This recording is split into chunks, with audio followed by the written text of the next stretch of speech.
that naked man stripping in the street, he gonna be blurred out, all nice and blurred. Hello. In today's video we will be discussing how big your holes should be.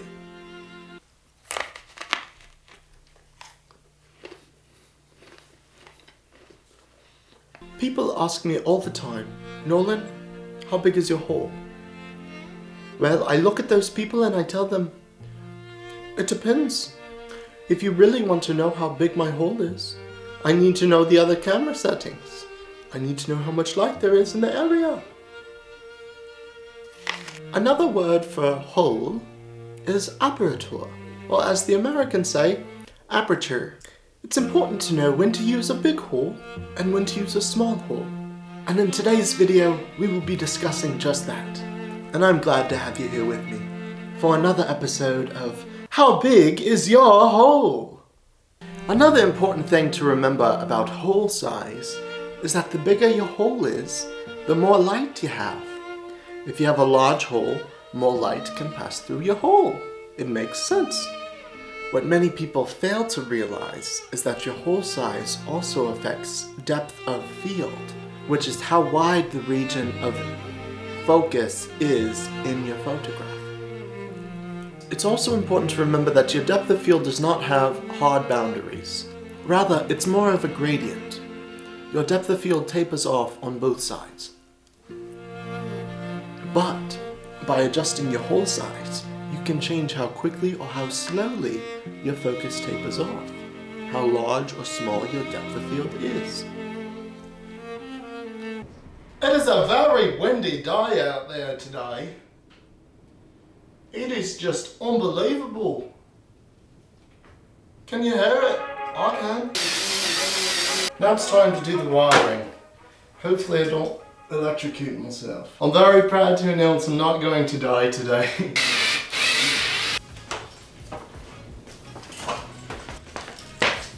So when we talk about aperture, what we actually mean is the diaphragm within the lens and how big it is. And you can adjust this using what are known as aperture blades. Many lenses have a built-in aperture ring on the lens, and others are controlled from within the camera body.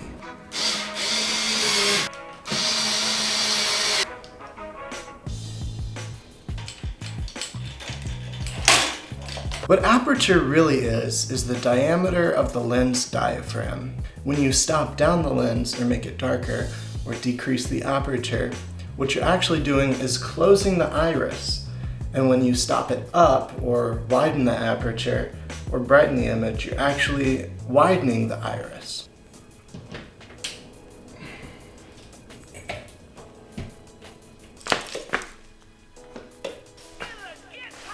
This is the last light! I'm tearing up. Why are you not working? I think it looks good. Thank you for watching me install track lights. We pause now for a brief message from our sponsors.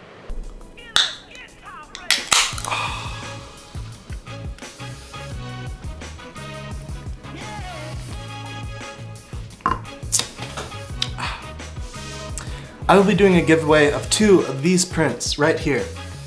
If you're interested in a chance to win one of these prints, all you have to do is follow me on Instagram if you haven't already, subscribe to my YouTube channel, and then share this post to your Instagram story. Once you've done those things, DM me so I know you have, and you're good to go. I'll be announcing the winner in just a couple of days. Hey folks, it's good to see y'all again. So when we talk about hole size, as I just said, we're actually talking about how big the diameter is inside the lens. And remember, a big hole lets in more light, a little hole lets in less light. In general, the larger your hole is, the smaller your depth of field is, the quicker that your focus tapers off. The smaller your hole is, the slower your depth of field tapers off.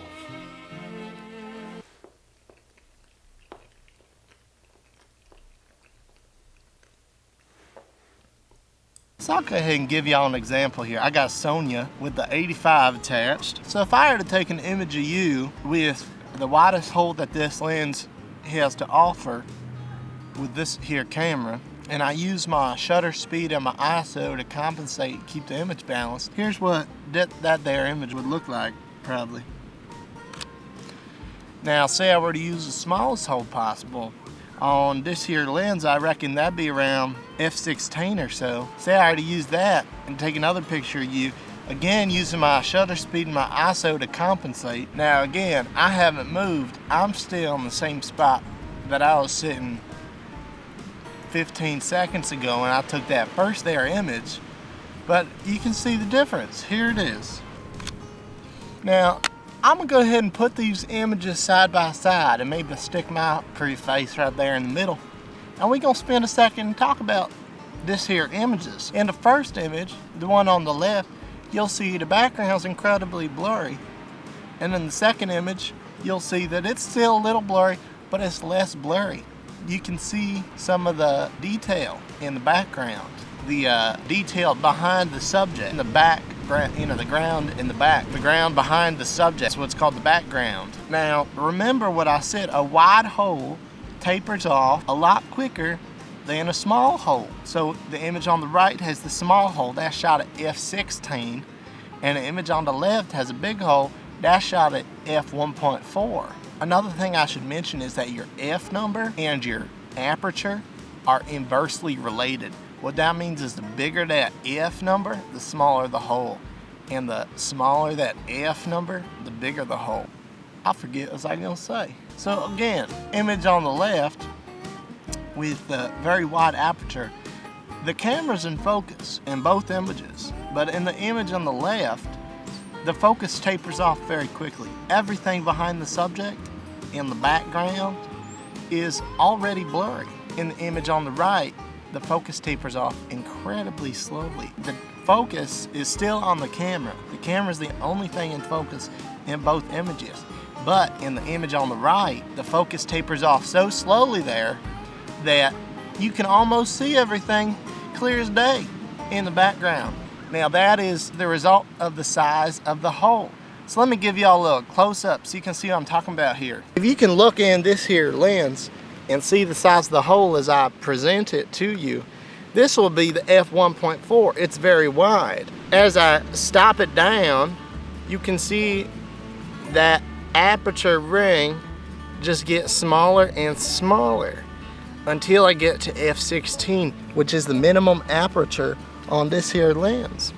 When we talking about landscape here, what you see is everything in focus. When you look at a landscape photo, typically everything's in focus. Your foreground in focus, your background in focus, everything in the whole image in focus. What causes that is the small aperture. Now generally, you want to use a small hole when you're shooting landscape and a large hole when you're shooting portraiture. That ain't always the case. It's just a general statement there. And you know what they say about general statements?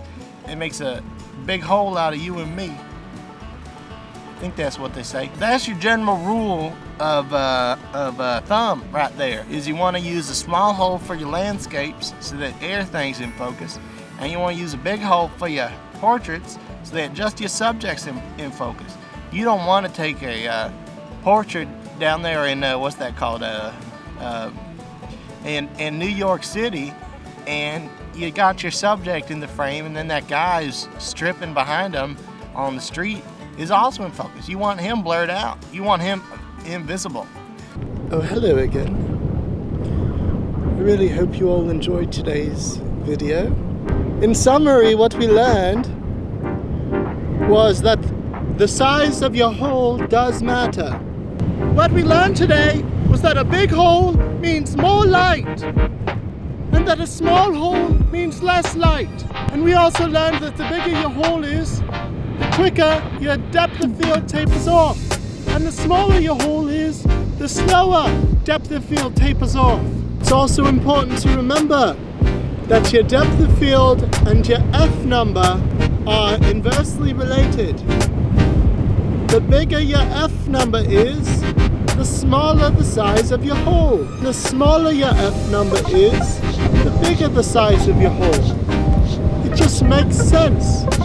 Well, not really. I don't know why they decided to make aperture and F number inversely related, but somebody did at some point in time. Now we're all stuck with it. Can you still hear me? If you haven't already, like this video, subscribe to my channel, and follow my Instagram and Twitter account. I post there regularly. If you're interested in buying prints, those are available at nolanzunk.com/prints.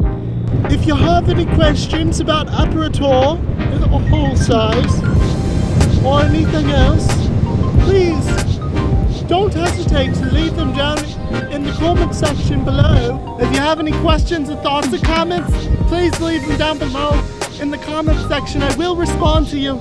And last but not least, thank you for tuning in to today's episode of How Big Is Your Hole? I'll see you guys next time.